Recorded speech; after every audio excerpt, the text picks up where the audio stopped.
Hi hello ನಮಸ್ಕಾರ, welcome to my YouTube channel. ಇವತ್ತು ನಾನು ಬೆಳಿಗ್ಗೆ ವ್ಲಾಗ್ ಸ್ಟಾರ್ಟ್ ಮಾಡಿದ್ದೇನೆ. ಮೊದಲು ಬಾಲ್ಕನಿಯಲ್ಲಿರುವ ಗಿಡಗಳಿಗೆ ನೀರು ಹಾಕುವ ಅಂತ ಬಂದೆ. ಇಲ್ಲೀಗ ಜಾಸ್ತಿ ಗಿಡ ಇಲ್ಲ, ಸ್ವಲ್ಪ ಮಾತ್ರ ಇದೆ. ಮುಂಚೆ ಇಲ್ಲಿ ತುಂಬ ಗಿಡ ಇತ್ತು ನನ್ನ ಬಾಲ್ಕನಿಯಲ್ಲಿ, ಜಾಗ ಇರ್ತಿರಲಿಲ್ಲ ಹೊರಗಡೆ ಹೋಗಲಿಕ್ಕೆ. ಆದರೆ ಈಗ ಇಲ್ಲಿ ಪಕ್ಕದಲ್ಲೊಂದು ಬಿಲ್ಡಿಂಗ್ ಕನ್ಸ್ಟ್ರಕ್ಟ್ ಮಾಡಿದರು. ಆಮೇಲೆ ನಮ್ಮ ಬಾಲ್ಕನಿಗೆ ಜಾಸ್ತಿ ಬಿಸಿಲು ಬೀಳುವುದಿಲ್ಲ, ಹಾಗಾಗಿ ಗಿಡ ಎಲ್ಲ ಚೆನ್ನಾಗಿ ಬರ್ತಾ ಇಲ್ಲ. ಅದಕ್ಕೋಸ್ಕರ ಎಲ್ಲ ಬಾಡಿ ಹೋದ ಗಿಡ ಎಲ್ಲ ತೆಗೆದು ಇವಾಗ ಸ್ವಲ್ಪ ಮಾತ್ರ ಇಟ್ಟಿದ್ದೇವೆ. ನೋಡಿ ನನ್ನ ಬಾಲ್ಕನಿಯಲ್ಲಿರುವ ಗಿಡಗಳು. ನಾನು ಮತ್ತು ಡೈಲಿ ನೀರು ಹಾಕುವುದಿಲ್ಲ, ಒಂದು ವಾರಕ್ಕೆ 2 ಸಲ ಮಾತ್ರ ಹಾಕುವುದು ನೀರು. ಬಿಸಿಲು ಜಾಸ್ತಿ ಬೀಳುವುದಿಲ್ಲ ಅಲ್ವಾ, ಅದಕ್ಕೆ. ಇಲ್ಲಿ ನಾನೀಗ ಹಲಸಿನಕಾಯಿ ಪಲ್ಯ ಮಾಡಲಿಕ್ಕೆ ಸ್ಟಾರ್ಟ್ ಮಾಡಿದ್ದೇನೆ. ಮೊನ್ನೆ ಮಾರ್ಕೆಟಿಂದ ನಾವು ಒಂದು ಹಲಸಿನಕಾಯಿ ತೊಗೊಂಡು ಬಂದಿದ್ವಿ. ಈ ಹಲಸಿನಕಾಯಿ ತುಂಬ ಫ್ರೆಶ್ ಆಗಿತ್ತು ಮತ್ತು ಕುಕ್ ಮಾಡಲಿಕ್ಕೆ ಪರ್ಫೆಕ್ಟ್ ಆಗಿತ್ತು. ಹಲಸಿನಕಾಯಿ ಪಲ್ಯ ಅನ್ನಕ್ಕೆ ಸೂಪರ್ ಕಾಂಬಿನೇಷನ್. ಇವತ್ತು ನಾನು ನಮ್ಮ ಹೋಮ್ ಸ್ಟೈಲಲ್ಲಿ ಯಾವ ರೀತಿ ನಾವು ಪಲ್ಯ ಮಾಡ್ಬೋದು ಅಂತ ನಿಮಗೆ ತೋರಿಸ್ತೇನೆ. ಹಲಸಿನಕಾಯಿ ಕಟ್ ಮಾಡಿ ಅದನ್ನು ಚೆನ್ನಾಗಿ ತೊಳೆದ ಮೇಲೆ ಅದನ್ನು ಕುಕ್ಕರಿಗೆ ಹಾಕಿ ಅದಕ್ಕೆ ಸ್ವಲ್ಪ ಸಾಲ್ಟ್ ಮತ್ತು ಅರಶಿನ ಸೇರಿಸಿ ಅದಕ್ಕೆ ಸ್ವಲ್ಪ ನೀರು ಹಾಕಿ ಕುಕ್ಕರಲ್ಲಿ ಬೇಯಿಸಲಿಕ್ಕೆ ಇಡಬೇಕು. ಒಂದು 3 ವಿಷಲ್ ಆದರೆ ಸಾಕು ಇದಕ್ಕೆ. ಇವಾಗ ಇದಕ್ಕೆ ಬೇಕಾದ ಇಂಗ್ರೀಡಿಯೆಂಟ್ಸ್ ನೋಡುವ.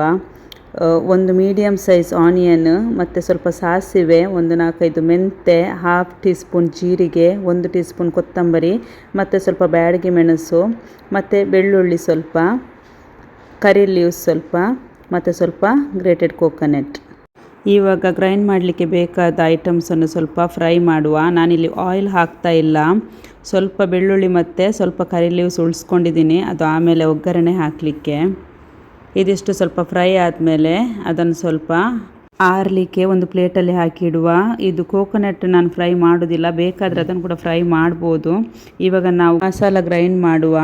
ಜಾಸ್ತಿ ಗ್ರೈಂಡ್ ಮಾಡೋದು ಬೇಡ, ಸ್ವಲ್ಪ ಕೋರ್ಸಾಗಿ ರುಬ್ಬಿದರೆ ಸಾಕು. ಸ್ವಲ್ಪ ಅದರಲ್ಲಿ ಅಂದರೆ ನೈಸ್ ಆಗೋದು ಬೇಡ, ಫೈನ್ ಪೇಸ್ಟ್, ಸ್ವಲ್ಪ ಒರಟೊರಟಾಗಿದ್ದರೆ ಸಾಕು. ಇಲ್ಲಿ ನೋಡಿ, ಇಷ್ಟಾದರೆ ಸಾಕು. ಇವಾಗ ನೋಡಿ ಹಲಸಿನಕಾಯಿ ಚೆನ್ನಾಗಿ ಬೆಂದಿದೆ. ಅದನ್ನು ಇವಾಗ ಸ್ವಲ್ಪ ಸ್ಮ್ಯಾಶ್ ಮಾಡಬೇಕು. ನನ್ನಲ್ಲಿ ಒಂದು ಪೊಟ್ಯಾಟೊ ಸ್ಮ್ಯಾಶರ್ ಇತ್ತು, ನಾನು ಅದರಲ್ಲಿ ಸ್ಮ್ಯಾಶ್ ಮಾಡಿದೆ. ಇಲ್ಲದಿದ್ದರೆ ನಾವು ಸ್ವಲ್ಪ ಲೋಟದಲ್ಲಿ ಪಿಂಗಾಣಿಯಲ್ಲೆಲ್ಲ ಸ್ಮ್ಯಾಶ್ ಮಾಡ್ಬೋದು. ಇವಾಗ ಒಂದು ಪ್ಯಾನಲ್ಲಿ ಆಯಿಲ್ ಹಾಕಿ ಅದಕ್ಕೆ ಸ್ವಲ್ಪ ಸಾಸಿವೆ, ಆವಾಗ ನಾವು ಸ್ವಲ್ಪ ತೆಗೆದಿಟ್ಟಿದ್ವಲ್ಲ ಆ ಬೆಳ್ಳುಳ್ಳಿ ಮತ್ತು ಕರಿ ಲೀವ್ಸ್ ಆ್ಯಡ್ ಮಾಡಿ ಅದಕ್ಕೆ ಸ್ವಲ್ಪ ಆನಿಯನ್ ಆ್ಯಡ್ ಮಾಡಿ ಚೆನ್ನಾಗಿ ಫ್ರೈ ಮಾಡಬೇಕು. ಚೆನ್ನಾಗಿ ಫ್ರೈ ಆದಮೇಲೆ ನಾವು ಮಸಾಲ ರುಬ್ಬಿಟ್ಟಿದ್ವಿ ಅದನ್ನು ಆ್ಯಡ್ ಮಾಡಬೇಕು.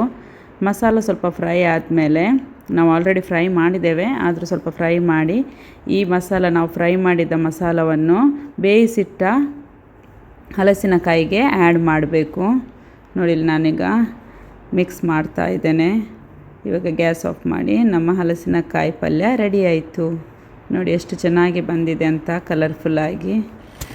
ಊಟ ಎಲ್ಲ ಆದಮೇಲೆ ಮಕ್ಕಳು ಇಲ್ಲಿ ಬ್ಲಾಕ್ಸಲ್ಲಿ ಆಡ್ತಾಯಿದ್ರು. ಇವರು ಜಾಸ್ತಿ ಇದರಲ್ಲೇ ಆಡೋದು ಬ್ಲಾಕ್ಸಲ್ಲಿ. ಇವರದಿಲ್ಲೊಂದು ಇದು ಜೈಲಂತೆ. ಈ ಜೈಲಲ್ಲಿ ಪೆಪ್ಪಾ ಪಿಗ್ ಮತ್ತು ಅವರದ್ದು ಫ್ಯಾಮಿಲಿ ಎಲ್ಲ ಜೈಲೊಳಗಡೆ ಇದ್ದಾರಂತೆ. ಗೋಲ್ಡ್ ಸ್ಟೀಲ್ ಮಾಡಿದ್ದಕ್ಕೆ ಜೈಲಿಗೆ ಹಾಕಿದ್ದಾರೆ ಅವರನ್ನೀಗ ನೋಡಲಿಕ್ಕೆ ಗ್ರ್ಯಾಂಡ್ ಪಾ ಪಿಗ್ ಮತ್ತು ಗ್ರ್ಯಾನಿ ಪಿಗ್ ಎಲ್ಲ ಬಂದು ಮಾತಾಡ್ತಾ ಇದ್ದಾರಂತೆ. ಇಲ್ಲಿ ಮಾತಾಡಲಿಕ್ಕೆ ಅಂತ ಅವರಿಗೆ.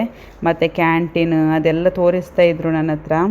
ತುಂಬ ದೊಡ್ಡದಿತ್ತು ಸ್ಟೋರಿ, ಅದಕ್ಕೆ ನಾನು ಸ್ವಲ್ಪ ಕಟ್ ಮಾಡಿ ಸ್ವಲ್ಪ ತೋರಿಸ್ತಾ ಇದ್ದೇನೆ.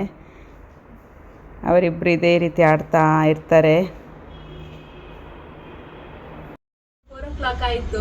ನಾವೀಗ ಬಾಲ್ಕನಿಯಲ್ಲಿ ಕುತ್ಕೊಂಡು ಕಾಫಿ ಕುಡಿತಾ ಇದ್ದೇವೆ. ಮಕ್ಕಳು ಆ್ಯಕ್ಚುಲಿ ತಮ್ಮನ ಮನೆಗೆ ಹೋದ್ರು ಆಡಕ್ಕೆ ಅಂತ, ಸೊ ನಾವು ಆರಾಮಾಗಿ ಕೂತ್ಕೊಂಡು ಕಾಫಿ ಕುಡಿತಾ ಇದ್ದೇವೆ. ಈ ಕಾಫಿ ಶುಂಠಿದ್ದು ಕಾಫಿ, ಇದರಲ್ಲಿ ಜಿಂಜರ್ ಪೆಪ್ಪರ್ ಎಲ್ಲ ಇದೆ. ತುಂಬ ಒಳ್ಳೆಯದು, ಈ ಕೋಲ್ಡಿಗೆ ಕೆಮ್ಮಿಗೆಲ್ಲ ತುಂಬ ಚೆನ್ನಾಗಿರುತ್ತೆ. ಕುಡಿಯೋ ಕೂಡ ಚೆನ್ನಾಗಿದೆ, ಒಂಥರ ಕಷಾಯ ಥರ, ಬಟ್ ಬೆಲ್ಲ ಹಾಕಿದ್ದಾರೆ. ಸ್ವೀಟು ಇದೆ, ಸ್ವೀಟು ಕಷಾಯ, ಖಾರ ಇದೆ, ಚೆನ್ನಾಗಿದೆ ಕುಡಿಯೋಕ್ಕೆ. ಬೆಳಿಗ್ಗೆ ಇವತ್ತು ನಾನು ವ್ಲಾಗ್ ಬಾಲ್ಕನಿಯಿಂದಲೇ ಸ್ಟಾರ್ಟ್ ಮಾಡಿದ್ದು.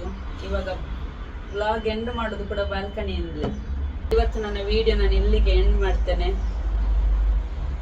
Thanks for watching. ನನ್ನ ವಿಡಿಯೋ ನಿಮಗೆ ಇಷ್ಟ ಆದರೆ ಶೇರ್ ಮಾಡಿ, ಲೈಕ್ ಮಾಡಿ ಮತ್ತು ಸಬ್ಸ್ಕ್ರೈಬ್ ಮಾಡಿ. Okay, thanks for watching. Take care, bye.